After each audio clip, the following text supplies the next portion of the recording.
자, 봅시다. 2026년 수능이야.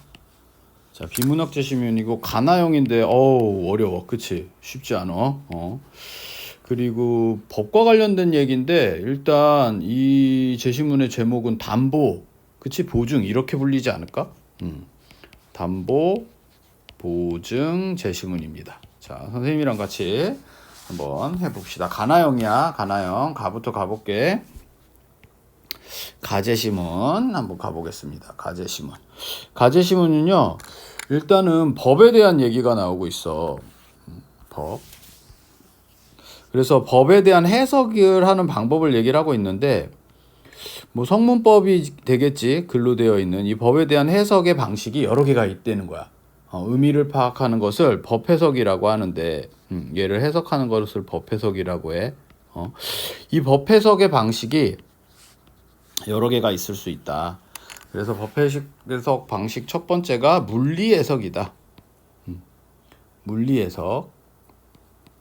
물리 해석은 말 그대로 글자 그대로 해석하는 거야. 물리 해석이라는 방식이 있고, 그럼 또 어떤 방식이냐? 맥락을 보는 체계적 해석이 있다. 체계적 해석이 있다. 자, 요게 중요해. 우리는 요거는 맥락을 통해서 파악을 해야 된다. 그 다음에 세 번째, 그거보다 글의 어떤 저기보다도 그 법의 취지, 역사적 해석이라고 하는데, 입법 과정을 보게 돼. 입법의 과정. 그러면 입법의 과정이라고 하는 건 이게 왜 만들어졌냐는 거야. 그러니까 훨씬 더 깊이 있는 목적, 법의 목적에 부합하냐 안 하냐, 이런 해석을 하겠다는 거야. 훨씬 더 이제 주관적일 수 있겠지. 좀 해석이 더 많이 들어가겠지. 자, 근데 우리는 여기서 이제 요 체계적 해석에 요 두 가지가 와. 자, 그래서 이 입법의 과정에서 우리가 이제 담보라고 하는 사례를 볼 건데, 물리 해석에서의 담보도 나와. 물리 해석에서의 담보는 뭐냐면, 말 그대로 사전적 의미가 담보라고 하는 게 맡아서 보증함 이거야. 맡아서 보증함. 그래서 구조물 위의 안전을 담보하기 위한 검사. 그치? 뭐 이런 거야. 구조물 위의 안전을 담보하기 위한 검사다. 뭐 이런 사례가 나왔어. 맡아서 보존함. 그래서 띵띵띵띵띵띵 이렇게, 이게 이제 물리 해석이야. 자, 근데 이제 중요한 건, 이제는 중요한 건 여기부터야. 뭐냐면 이 담보라고 하는 걸 유상계약의 맥락에서 보겠다는 거야. 맥락에서 보는데 어떤 거? 첫 번째, 유상계약의 맥락. 여기서 보는 거. 그 다음에 한편 이렇게 나온 게 채권과 관련된 맥락에서 보는 게 두 개가 다르다는 거야. 여기가 핵심이야. 특히 이 유상계약이라고 하는 게 딱 나왔으니까 유상계약의 정의가 나온단 말이야. 이거는 니네 이 제시문에서 6번 문제가 제일 어려웠어. 지금 내가 봤을 땐 그래. 그 6번을 풀 때 나제시문과 연결이 돼버려. 나제시문의 기억을 해결할 때 지금 일로 와야 돼. 지금 이 위치로. 왜? 이게 정의니까 그래. 정의니까 굉장히 기계적으로 정의의 개념으로 풀어줬어야 돼. 여기서 어떻게 나오냐? 유상계약이란 당사자가 서로 대가를 주고받는 것을 의미하는 거야. 자, 그럼 봐봐. 유상계약이란 당사자가 서로 대가를 주고받는 거야. 이걸 유상계약이라고 해서 유상계약에 대한 정의가 나와서 이거 되게 중요하다라고 했어. 거기서의 담보는 어떤 의미가 있냐? 대상의 값어치를 보장한다. 여기서의 담보라고 하는 건 얘가 대상 내가 이거를 주고 돈을 받는다. 그럼 대상의 값어치를 보장한다. 값어치를 보장하는 것이 유상계약에서의 담보야. 중요해. 유상계약의 담보. 자, 그러니까 이게 어려우니까 이제 사례가 나오겠지. 매매계약을 보겠대. 매매계약. 그래서 매매계약을 봤는데, 얘가 얘한테 뭐 어떤 물건을 줬는데 하필 그 물건에 하자가 생긴 거야. 하자가. 그리고 얘는 이제 돈을 받았겠지. 자, 그랬더니 이 하자에 대해서 얘는 뭐를 할 수 있냐? 그러니까 얘가 매도자, 얘가 매수자, 산 사람이 얘한테 첫 번째 하자에 대해서는 첫 번째는 뭐냐? 손해배상을 책임져. 손해배상. 돈 내놔. 내가 이만큼 손해를 받았으니까 손해배상을 청구할 수 있어. 자, 그런데 만약에 1번은 손해배상이야. 근데 만약에 아예 이게 목적을 실현할 수가 없어. 그냥 조금 손해보는 정도가 아니라 이게 원래 목적에 부합할 수 없을 만큼 목적 실현이 안 돼. 이럴 때는 어떻게 돼? 아예 계약을 해지할 수 있다는 거야. 그래서 대금을 환불을 받는 거야. 이때는 환불을 받는 거야. 약간 달라. 이거 구분을 해줘야겠지? 자, 그런데 항상 이런 거 붙잖아. 뭐 세모. 그런데 만약에 계약 전에 이 하자를 얘가 알았다면, 알고 있었어 이 하자를. 그랬다면 담보 책임이 있다 없다? 없다. 담보 책임이 없다. 야, 여기서 이제 중요해. 담보 책임이라고 하는 건 아까 담보의 정의가 뭐였어? 내가 이걸 책임질게 라는 거야. 값어치를 내가 보장할게가 정의야. 이해됐어? 내가 이거 망가지면은 뒤에 나오는 뭐 내가 부동산을 팔아서 사실 이런 얘기가 아니라 그냥 내가 돈을 주면 되는 거야. 해결을 해주면 되는 거야. 이게 담보야. 지금 유상계약에서의 담보는. 그래서 유상계약에서의 담보를 파악을 하시고, 자, 그 다음에 이제 채권으로 넘어오면, 채권은 실현 가능성을 보장하기 위한 조치다. 그치? 그러니까 우리가 이제 일반적으로 아는 담보랑 여기에 이제 가깝겠지. 그래서 채권자랑 채무자가 있는데, 얘가 돈을 은행에서 빌렸는데, 그 채무자가 여러 명이야. 여러 명한테 빌렸어. 자, 근데 그때 이 사람이 갖고 있는 게 담보 아니야. 그냥 일단 아파트가 있어. 그럼 아파트를 법적으로 이제 강제적으로 집행을 하는 거야. 그래갖고서는 얘네들이 퍼센테이지, 난 10억 빌려줬어, 난 50억 빌려줬어 해서 받으면 되는데, 여기서 말하는 담보란 뭐냐? 담보란 담보 물건이라는 거야. 담보 물건. 이 마지막 사람이 담보 물건이라는 걸 가졌고 있어. 담보 물건이라는 거를 갖고 있었어. 그러면 이 아파트를 팔아갖고 했을 적에 얘한테 권리가 먼저 있는 거야. 얘를 먼저 선행을 해줘야 된다는 거야. 얘부터 배상을 받는다. 뭐 별거 아니야. 그냥 그거야. 됐지? 그래서 요렇게 두 개. 자, 그럼 이 제시문은 일단 법 해석에 대해서 세 가지에 대해서 오늘 구분해서 이렇게 분류해서 설명을 했고, 그 다음에 체계적 해석이라고 하는 거에 이제 두 가지 사례가 나오는 거야. 담보를 가지고 유상계약일 때, 채권일 때. 둘 중에 강조점을 둔다면 나는 유상계약 쪽. 이게 너희들한테 더 어려웠을 거고, 뭐 채권도 이제 뒤에서 이제 나오지. 요렇게 가제시문이 나오는 거야. 자, 그럼 나제시문도 바로 가볼게. 나제시문은 어떤 제시문이냐? 가제시문에 비해서 조금 더 쉬울 수도 있을 것 같긴 한데, 이게 가나형은 어쨌든 수능으로 갈수록, 평가원으로 갈수록 두 개를 유기적으로 읽어줘야 돼. 알지? 그냥 따로따로 읽는 게 아니라 나제시문에선 보증이 나옵니다. 보증. 자, 그래서 보증에 대한 정의가 나오는 거야. 나제시문에도. 보증이란 이러는데, 보증이란 채권자와 채무자가 있어. 채권자와 채무자가 있어. 자, 얘가 채무자야. 빌린 사람이고 얘가 채권자야. 빌려준 사람이야. 자, 근데 얘가 채무자가 돈을 못 갚을 때 여기 누가 있다? 보증을 서주는 보증인이 있는 거야. 보증인이. 자, 근데 여기를 잘 읽어야 돼. 원래 주채무자, 그치? 그 다음에 보증인, 주채무, 보증채무라는 게 있대. 그럼 주채무가, 얘가 빌리면 얘는 이제 갚을 이유가 없지? 그치? 그건 너무나 당연하지? 자, 근데 보증이 설립하려면 여기가 중요해.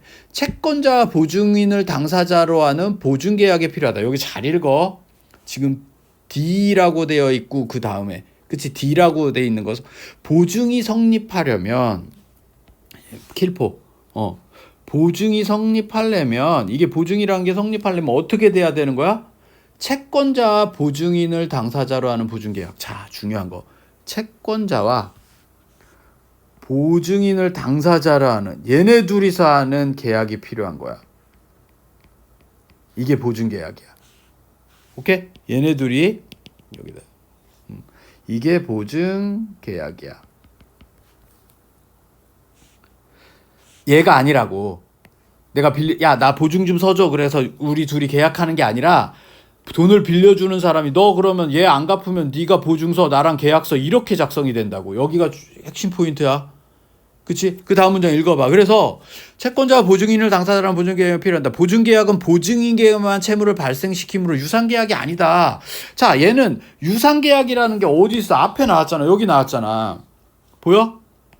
여기 있잖아. 유상계약이. 얘는 유상계약이 아니래. 왜? 유상계약의 정의가 뭐야? 서로 주고받는 거란 말이야. 근데 얘는 한쪽으로만 가니까 유상계약이 아니라는 거야. 이게 6번 문제의 답이야. 예, 일단 6번 다시 풀어봐.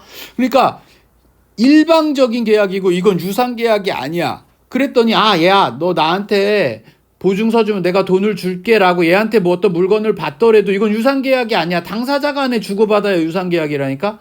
얘가 얘한테 주는 건 유상계약이 아니라고. 그게 기억의 얘기야 지금.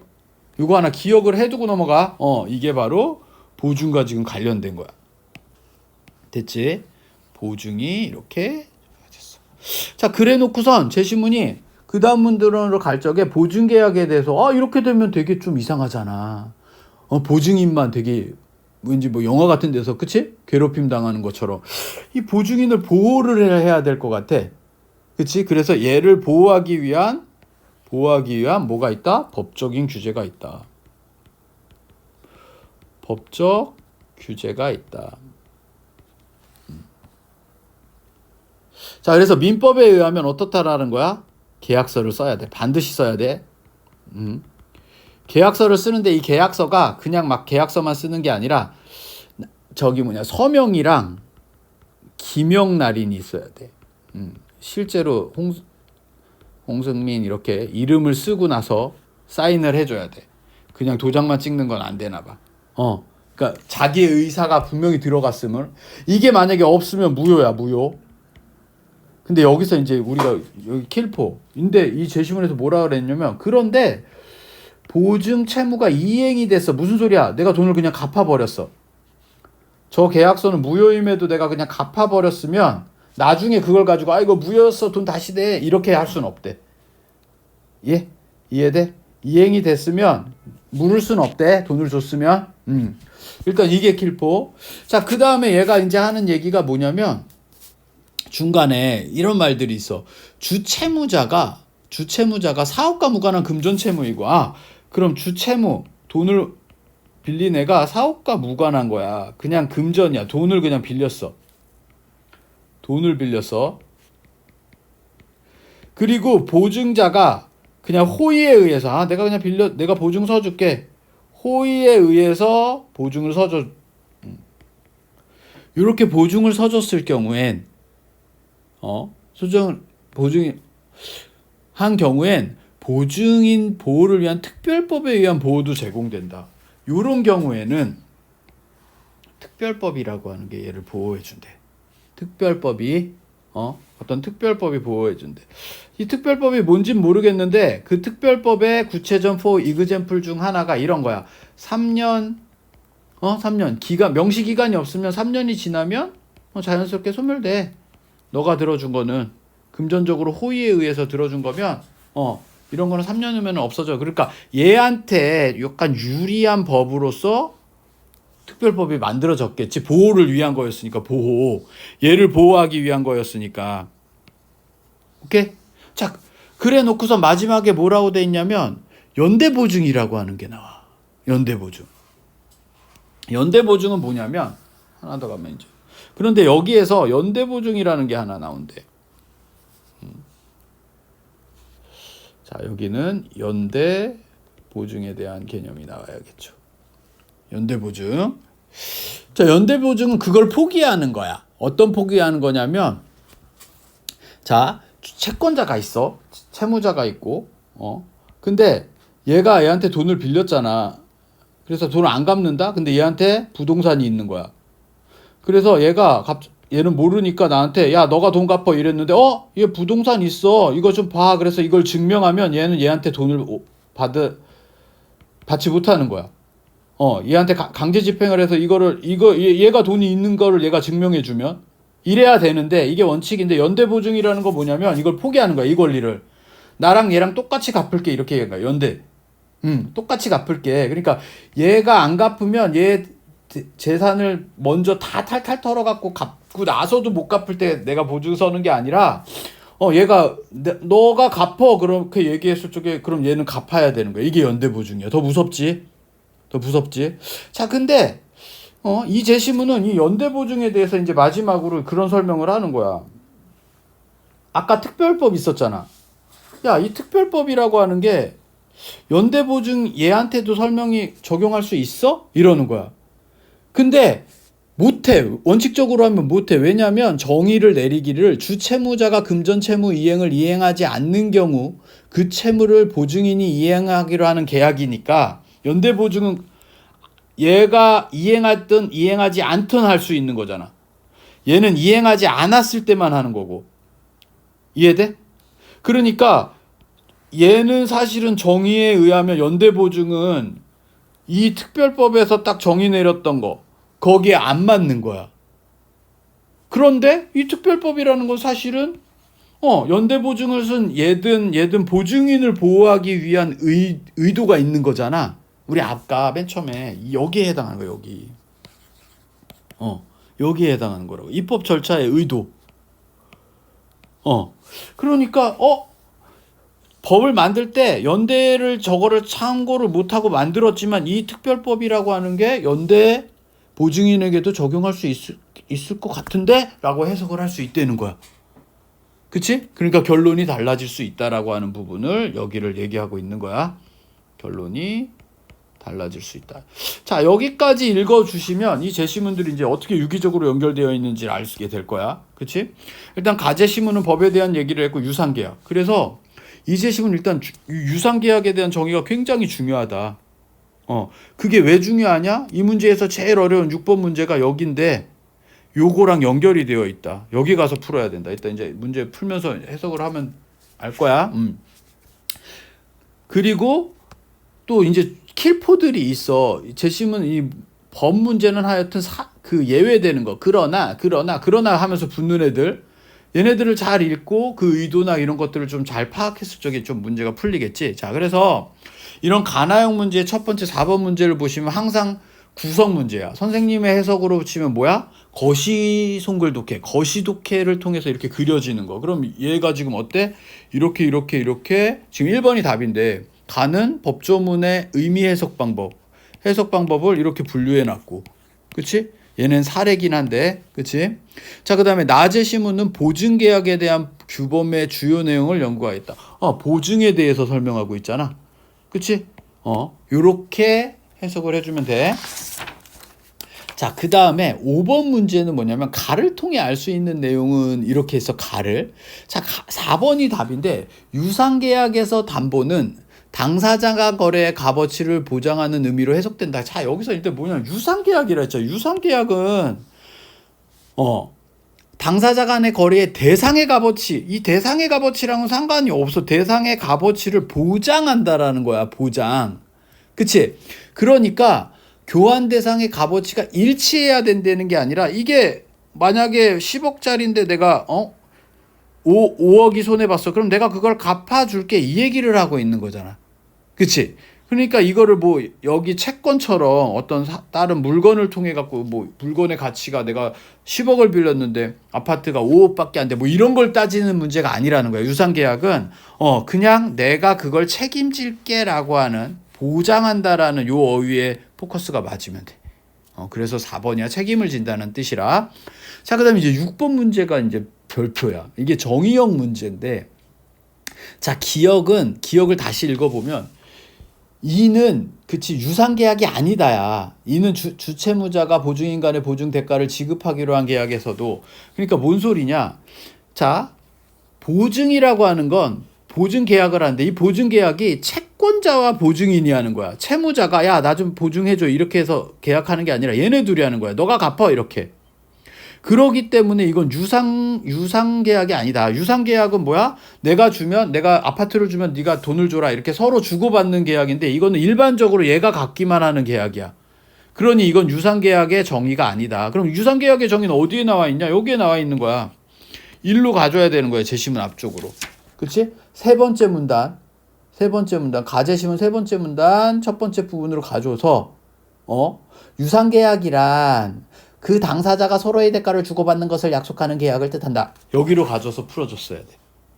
그치? 그래서 답이 2번이야. 보증인에게 대가를 지급할 의무를 지는 사람이 보증계약자 당사자가 아닌 거야. 얘가 내가 너한테 얼마 줄게라고 이렇게 이게 아니야. 서로 주고받아야 유상계약인데 너가 이렇게 보증서 주면 이건 보증 대상자가 아니잖아. 얘가 대상자가 아니잖아. 얘네 둘이 하는 거잖아. 이해됐어? 이게 나는 킬링 포인트 제일 어려웠던 문제라고 생각해. 자, 7번은 사실은 좀 좋은 문제고 어려울 수 있었는데 난이도 때문에 약간 2번이 답이 돼야 되는데 5번을 답을 바꾸지 않았을까? 왜 이렇게 얘기하냐면 뭐 이건 내 뇌피셜이야. 7번이 어떤 내용이냐면 7번에 2번 선택지 봐봐. 보증인 보호를 특별법. 그러니까 아까 설명한 요 부분이야.